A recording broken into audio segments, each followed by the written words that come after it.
بسم اللہ الرحمن الرحیم۔ منزل بمنزل کربلا، قسط نمبر 18۔ اہل بیت نبی کا کوفہ میں ورود اور جناب زینب کبریٰ سلام اللہ علیہا کا اہل کوفہ سے خطاب۔ راوی کا بیان ہے کہ جناب زینب عالیہ نے جب اہل کوفہ کی گریہ و زاری دیکھی تو آپ نے انہیں خاموش رہنے کا اشارہ کیا۔ روایت کہتی ہے کہ اشارے کے ساتھ ہی سب ایسے خاموش ہوئے کہ ان کی سانسیں تک رک گئیں اور سواریوں کے گلوں میں نصب گھنٹیاں تک بجنا بند ہو گئیں۔ اللہ رے ہیبت زینبی! پس آپ نے پہلے اللہ کی حمد و ثنا بیان کی، پھر نبی اکرم صلی اللہ علیہ وآلہ وسلم پر درود و سلام بھیجا، پھر فرمایا: اے اہل کوفہ، اے اہل مکر و فریب، اے اہل دغا، خدا کرے کہ تم یوں ہی روتے رہو اور تمہارا رونا کبھی بھی بند نہ ہو۔ تمہاری مثال اس عورت کی سی ہے جسے قرآن نے بیان کیا ہے کہ جو خود اپنے جمع کیے ہوئے دھاگوں کو پوری طاقت لگا کر توڑ دیتی تھی۔ تم نے اسی طرح ہی عہد شکنی کی ہے۔ کیا تمہارے پاس اس کے سوا کچھ اور بچا ہے سوائے اس کے کہ تم کنیزوں کی طرح چاپلوسیاں کرتے رہو اور موقع پاتے ہی دشمنوں کو اشارے کرو اور موقع دو؟ جھوٹ، خود پسندی، خوشامد اور بلا وجہ عداوت کے علاوہ تم میں اور کیا ہے؟ یا تمہاری مثال اس خوشنما گھاس کی سی ہے جو کیچڑ پر اگتی ہے؟ سامعین کرام، یہ ایک بلیغ ترین اشارہ ہے کیونکہ یہ گھاس خوشنما ہونے کے باوجود کیچڑ پر اگنے کے سبب جانوروں کے لیے تکلیف دہ ہوتی ہے، کیونکہ یہ گندگیوں کے ڈھیر پر اگتی ہے۔ اسی طرح اہل کوفہ اور ان جیسے لوگ بظاہر اسلام کا کلمہ پڑھنے کے باوجود اندر سے نفس امارہ کی اتباع اور اخلاقی گندگیوں کے ڈھیر پر کھڑے ہیں جن سے خیر کی توقع نہیں کی جا سکتی ہے۔ یا تمہاری مثال اس چونے کی سی ہے جسے خوشنمائی کے لیے قبر پر پھیر دیا جاتا ہے۔ ذرا سوچو کہ تم نے کتنا بدترین عمل اپنے لیے آگے بھیجا ہے۔ یاد رکھو، تم نے اللہ کے عذاب کو دعوت دی ہے اور اب تم ہمیشہ ہمیشہ اس میں مبتلا رہو گے۔ کیا آج تم میرے بھائی پر روتے ہو؟ پس واللہ پھر تو تم روتے ہی رہو گے اور تم رونے ہی کے حقدار ہو، بلکہ تم اب ہنسو کم ہی مگر رو زیادہ۔ بے شک تم نے ایک ایسی ذلت و رسوائی مول لی ہے جس سے تم ابد تک پیچھا نہیں چھڑا سکتے۔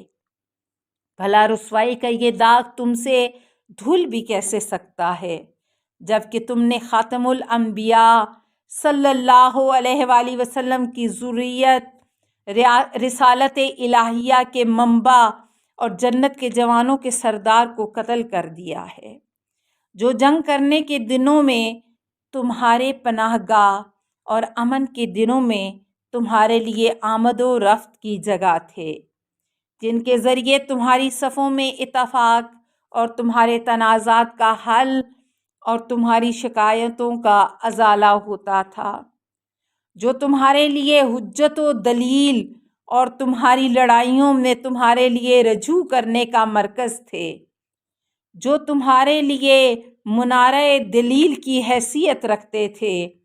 آگاہ ہو جاؤ کہ تم نے اپنے حق میں ایک بہت ہی برا عمل اپنے لیے آگے بھیجا ہے اور قیامت کے دن تم اس عظیم بوجھ کی جواب دہی کے لیے محشور کیے جاؤ گے۔ پس تم پر بربادی ہو اور تم پر ذلت و رسوائی مسلط ہو جیسا کہ تم اس کے اہل ہو۔ بے شک کوشش رائے گاں چلی گئیں اور ہاتھ شکستہ ہو گئے، اب کفِ افسوس کے سوا کچھ نہیں بچا اور تم اللہ کے غضب کے حقدار ہو گئے ہو۔ اب عنقریب تم پر ذلت و رسوائی مسلط کر دی جائے گی۔ کیا تمہیں احساس بھی ہے کہ تم نے کتنا عظیم جرم کیا ہے؟ تم پر ہلاکت ہو۔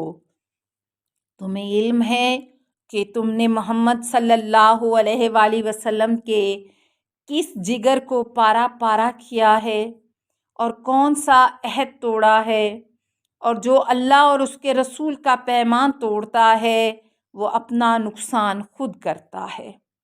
کیا تمہیں احساس بھی ہے کہ تم نے کن کی بیٹیوں کو بے پردہ کیا ہے، کن کی حرمت و لحاظ کو پامال کیا ہے اور کتنا عظیم خون بہایا ہے؟ بلا شبہ تم ایسے جرم عظیم کے مرتکب ہوئے ہو جس کے بعد کوئی تعجب نہیں اگر آسمان شگافتہ ہو جائے اور زمین شک ہو جائے اور پہاڑوں میں شدید لرزہ پیدا ہو جائے۔ بلا شبہ تم ایسے امر کے مرتکب ہوئے ہو جس کی نظیر ملنا محال ہے، جس کا فتنہ اندھا اور جس کا نتیجہ ہیبت ناک ہے۔ تم نے جان بوجھ کر ایک احمقانہ عمل انجام دیا ہے جس کی سزا تم بھگتو گے۔ کیا تم تعجب کرتے ہو کہ آسمان سے خون کی بارش ہوئی؟ سامعین کرام، قتل حسین علیہ السلام کے بعد بعض روایات کے مطابق 40 دنوں تک آسمان سے خون برسا۔ یاد رکھو، آخرت کا عذاب اور رسوائی اس سے بھی زیادہ ہے۔ بس تم اس قلیل مدت پر خوش نہ ہو، کیونکہ اللہ مہلت ضرور دیتا ہے لیکن بھولتا نہیں ہے، اور نہ ہی اسے پکڑ کی جلدی ہے، کیونکہ اس سے کوئی کتنا بھی بھاگے بچ نہیں سکتا۔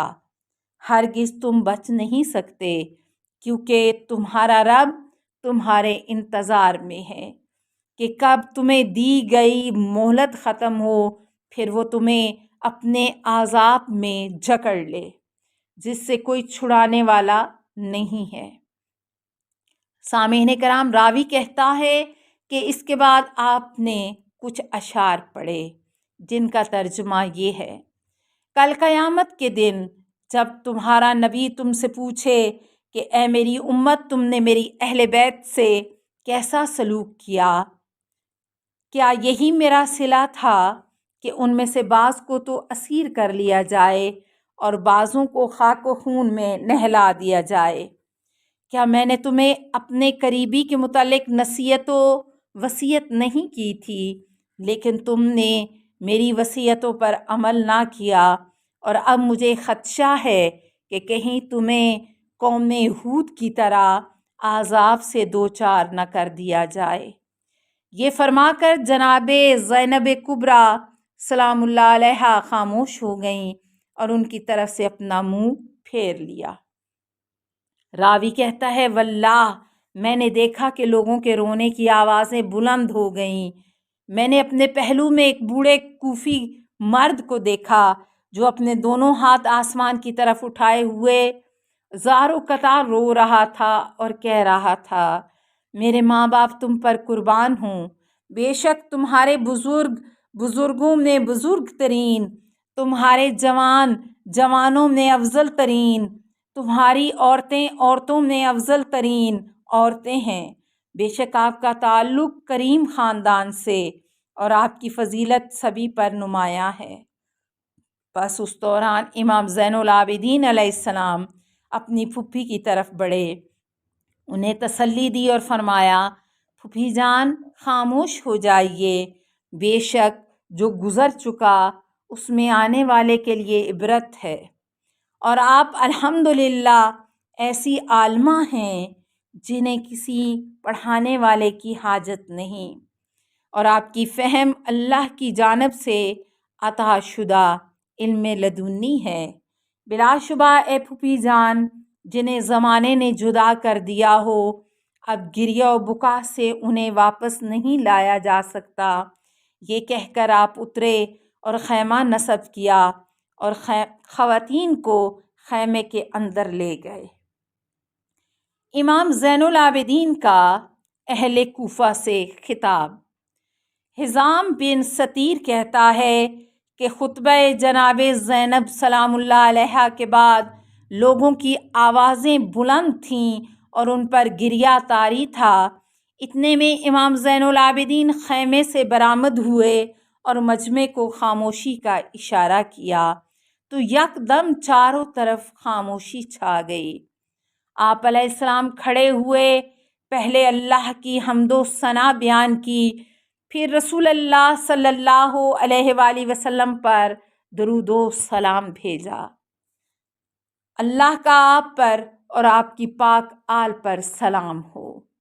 اس کے بعد فرمایا، لوگو جو مجھے جانتا ہے سو جانتا ہے، جو نہیں جانتا اسے میں اپنا تعارف کیے دیتا ہوں۔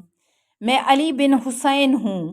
میں فرات کے کنارے کسی جرم و خطا کے بغیر ذبح کیے گئے کا فرزند ہوں۔ میں اس کا بیٹا ہوں جس کی ناموس کی ہتک حرمتیں ہوئی ہے، جس کا مال لوٹا گیا ہے، جس کے بچے اسیر ہو گئے ہیں۔ میں اس کا فرزند ہوں جنہیں تڑپا تڑپا کر قتل کیا گیا، اور یہی میرے فخر کے لیے کافی ہے۔